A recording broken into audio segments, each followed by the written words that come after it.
Hi, I'm Cari Alter from the InnerLightDelight.com. Today I went to the hardware store. Pretty mundane experience, right?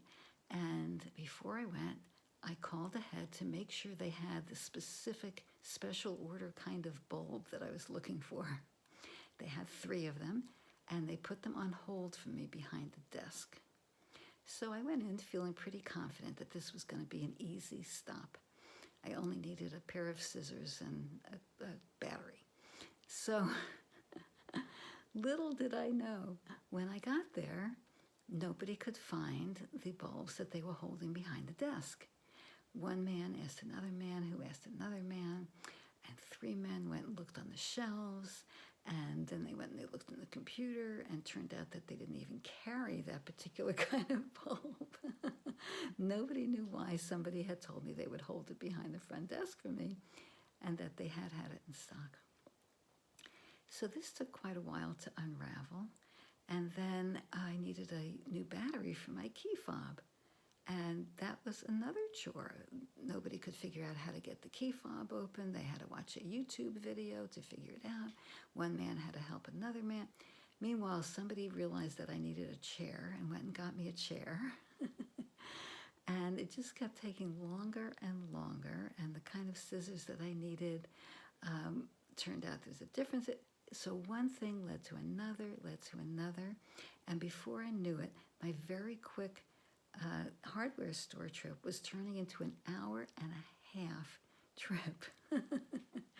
I watched my energy get tighter and more contracted, and I was starting the downward spiral, having judgments. Why did they tell me that they were going to have this if they didn't really have it? And I stopped it cold.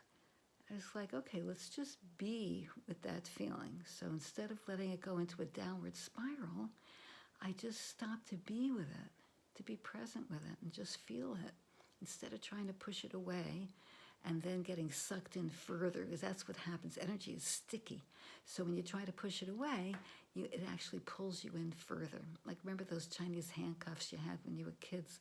When you try to get your hands out of them, they get tighter. So that's how the downward spiral is. The more you try to push it away or swim out of it, the tighter it's going to pull you down. So I just stayed with it. And as I did, I just really started focusing on how much they were all trying to help me. They were so nice. One man helped more than another man, and then a woman came over and she tried to help. And by the time I left there were like at least 6 people had helped me. And my focus, instead of my focus being that they were bad and wrong, which is how it started out, my focus went to how much I wanted to make sure that every person knew how much I appreciated them trying to help me. And my goal was that each person should come out of this experience feeling better than they went into it when they went to help me. And I wanted each person to feel better about their day when they went on to help the next person. And I had so much fun having that as a goal that I just got high. It was I just started to feel high. And so, of course, the secret and the secret sauce is always to be the observer of yourself. And the quicker you can catch that you're starting to go into a downward spiral, the easier it is that you can turn it around by not trying to turn it around, by just being with it. Life is so much fun sometimes, just being who you are and paying attention to that with no judgment. Have a great rest of your day, just like those wonderful people who helped me at the hardware store. Bye.